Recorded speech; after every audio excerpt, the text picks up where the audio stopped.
Hey, this is Clark with Pass the Baton. Of course, pass the baton because we believe in passing the baton of faith. We believe in letting others help, and it's a relay. It's not a marathon, and that's what this channel is about. Teaching faith, teaching through the Bible, covering different questions, that sort of thing. Today, I want to talk about the miracle of Jesus about feeding the 5,000. This is probably one of the best known miracles of Jesus, and one reason is because it's mentioned in all four Gospels. It's the only miracle that is mentioned in all four Gospels, unless you consider the resurrection. Resurrection, I guess, is a miracle about Jesus. Of course, Jesus is God, but the point being, the only miracle that Jesus performed that is mentioned in all four Gospels is this one. So it's very well known. Has some interesting points in it, and I'm going to talk about them, but I have one huge takeaway that I think is something we often overlook, but I think it's the main thing that I want to bring out. It's really, truly important, and I want you to get that when we talk about this. So I'm going to read it first, and I'm going to read it from the Gospel of Mark. You can pick up any of them. John chapter 6 I'm probably more familiar with that one, but I just want to read it from Mark here because of a few little details in it I want to point out.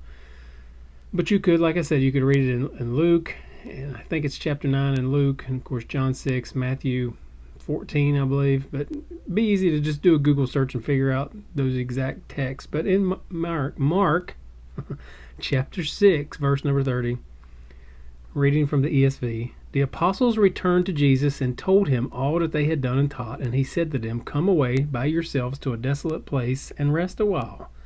For many were coming and going, and they had no leisure even to eat. And so this is kind of an important point as you look ahead at what happens because of some details. It's an important fact that they did not even have time to eat. And I want to point out too that Jesus is okay with rest. He's taking them somewhere so they can rest a while. He said taking them apart from everybody else. Sometimes it's okay to get away from everybody else and just have some time where you can rest and relax. But said they hadn't even had time to eat. And now in verse 33, now many saw them going and recognized them, and they ran there on foot from all the towns and got there ahead of them. So let me point out something else here before I read any farther. This is Lake Galilee, Sea of Galilee. And we know this from the book of John, chapter 6, verse 1. It says, which is also called the Sea of Tiberias. And you could look at that easily and tell. You could just research it. It's 8 miles across that lake. And I remember when I was in Israel, so we stayed in Jerusalem, we meaning a friend of mine, John, who we went together on this trip, and we took a tour up to Galilee, which Nazareth, Galilee, all that area. If I remember correctly, it's about 80 miles from Jerusalem to Galilee, so it was a nice little bus ride going up. But one of the main things I remember as John, he would kind of narrate several of the things as we're looking around. He'd been there before, and we had a tour guide on the bus, but I was listening to John sitting behind me, and he was telling me things. And one of the things I specifically remember is he said, this is the Sea of Galilee. Look how far across there that is. He said, now there's a story in the Bible. He said, you remember, he said, when Jesus is going out on the lake, and he said they all run around before he gets there. And this is the story that he's talking about. But when I was looking at it, I'm like, man, that's a long run. When I go to Lake Sherwood, I like to jog around it. It's 3 miles around it.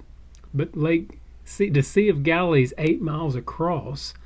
So I don't know exactly what point they run from where to where, but it's a good possibility that they run several miles. So they were able to see them on the boat, and they were so into Jesus and the disciples and wanting to hear it that they ran around the lake to try to beat them there. This was not a short walk, and it says that they beat them there. So they went a long ways on foot ahead of them. It says, and he went to shore, and he saw a great crowd, and he had compassion on them. So even through all this, even though they were so tired that they had to rest, even because Jesus wanted them to get away, even though they had not eaten yet, he still sees the people and has compassion on them. And this is Jesus. This is who he was. He said, because they were like sheep without a shepherd, and he began to teach them many things. And when it grew late, his disciples came to him and said, this is a desolate place, and the hour is now late. Send them away to go into the surrounding countryside and villages and buy themselves something to eat. And I believe this points in all four of them. But they said, and I think the King James calls it victuals, but he said that they need to eat. Let's send them away so that they can eat, because they're hungry. They were no doubt hungry just like the disciples would have been, because they had not eaten yet. It says, but he answered them, you give them something to eat. And they said to him, shall we go and buy 200 denarii worth of bread and give it to them to eat? Now, I want to point out a denarii, and I know I've said this in some other videos, but possibly this is the first time you've watched, but a denarii is equivalent, one denarii is equivalent to about 1 day's pay at this point. So 200 denarii. Just consider, now I don't know if this is sarcasm, but they were really thinking they would have to spend that much money.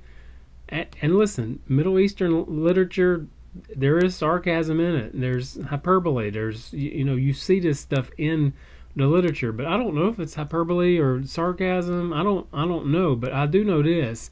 Consider that 200 denarii is like 200 days pay. So let's say you are working a job 40 hours a week and you're making $35,000 a year. This would 200 denarii for you would be about equivalent to $20,000.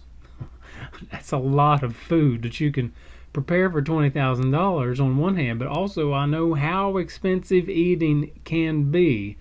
And so here they said 200 denarii worth of bread, and they said, shall we go and buy this? And he said to them, verse 38, how many loaves do you have? Go and see.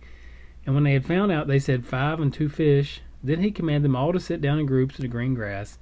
So they sat down in groups by hundreds and by fifties, and taking the 5 loaves and 2 fish, he looked up to heaven and said a blessing, and broke the loaves, and gave to his disciples, and set before them. He divided the 2 fish among them all, and they all ate and were satisfied, and they took up 12 baskets full of broken pieces of the fish. And those who ate the loaves were 5,000. So 5,000 men, actually, it points out, which in one of the Gospels it says in women and children. So possible, theologians think it's very possible there were between 15 and 20,000 people here because of children, because of wives that would have been there. So it's a huge crowd to try to feed everybody. And one takeaway, and I've thrown in a few kind of interesting points, and we'll throw in a couple more, but in the Gospel of John, one of the things I find humorous is that here's Jesus who can do all this, who literally takes 5 loaves and 2 fishes and can feed 15,000 people with it, but it says, and when he had given thanks. He knew he could do it, he knew God had provided for it, but he still gave thanks for it. And I mean, that right there is a Thanksgiving message in itself, is that we need to be thankful for what we had. And Jesus set that example more than one time, but here's definitely a good indication of where he does it. So it's not just even so much that Jesus, to me, now this is a huge miracle, but this is Jesus, right? But he takes this small amount of food and feeds all these people. That's one important thing about it. And there's lots of other details. Some obviously I'm leaving out. Some I've already given you. Excuse me.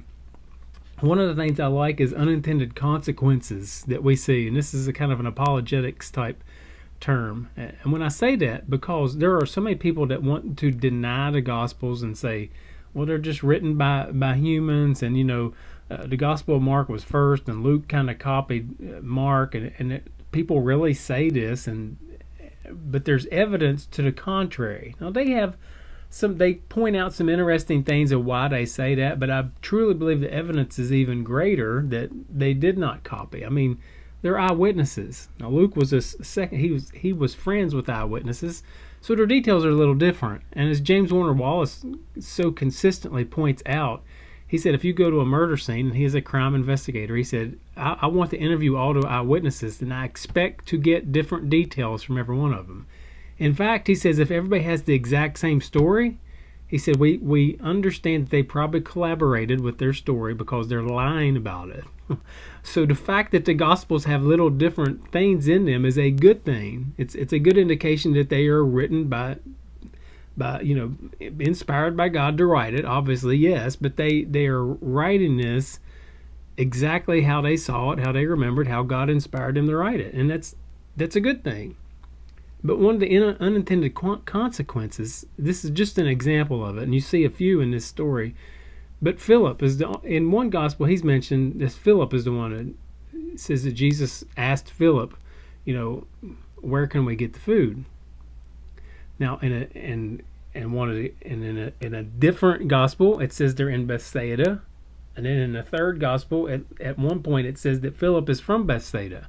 So you put all that together and you understand why Jesus probably asked Philip, because Philip lived there. Philip knew the people that were in this area. He knew where to find certain food. He knew the details because he was the one from there. So that makes perfectly good sense when you put them all together. That's unintended consequences, and that's a good indication that these were written just like we believe that they've been written by people that were inspired by God. They were there, they were eyewitnesses, and that's how it happened. So these are some of the really neat things that come from this. But the main thing I wanted to point out, if you've hung on this long, you get to hear it. But this is the thing that I think just speaks so many volumes. It's verse 37. So the disciples had just said, send them away so they can get something to eat. And this is what Jesus says. And I might put my own little spin on it, but it says, you give them something to eat. So Jesus, who could do everything, Jesus, who could do whatever he wants, he says, you do it. And it all goes along with faith. Faith without works is dead. It goes along with exactly what we are supposed to be, who we're supposed to be, what we're supposed to be doing. It's so easy to sit back and wait on someone else to do it. If you sit in the pew of a church, it's so easy to expect the pastor or the deacons or the elders or whoever, the Sunday school teacher, whoever, to do it. If you're a child, it's so easy to expect your mom or your dad to do it, but you do it. If you're in a church, you see a need. If you have a friend or a family member that you know has a need, do it. You do it. You help them. Jesus, who could do anything, says you give them something to eat. Don't sit and pretend that you're not qualified. Don't pretend that you don't have the resources. Don't just sit back and wait for somebody else to do it. You do it. And Jesus, who had the power to do anything, looks at them and says, you give them something to eat. Don't send them away. You help them. And so often, the problem is that we try to put the responsibility on Jesus, so to speak.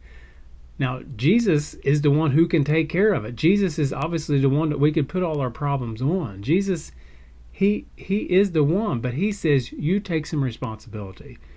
If you want to look at it the way I remember on where the red fern grows, where the grandpa looks at the boy with getting a dog, and he says, you have to meet him halfway. And I guess that's one way to look at it, but we have to meet Jesus halfway. You do it. They say they don't have the resources. They basically miss an opportunity of compassion because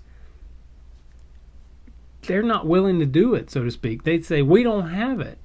I mean, what do you want us to do? 200 denarii worth? And really, Jesus, in one point, maybe he could have just said, okay, yeah, you take your 200 denarii, get the 12 of you together and come up with 200 denarii, 200 days worth of wages, go out, buy the food, bring it back. I mean, Jesus could have did it that way, but he still wanted them to have a part in it.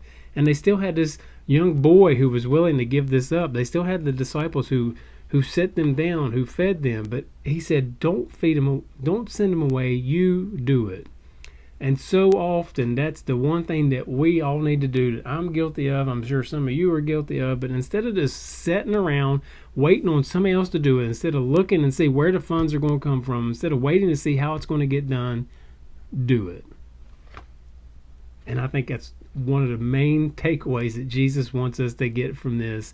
And that's one thing I want to continue to encourage, is just do it. And it's not a Nike commercial. This is really what I think Jesus wants us to do. Just do it. So, until next time.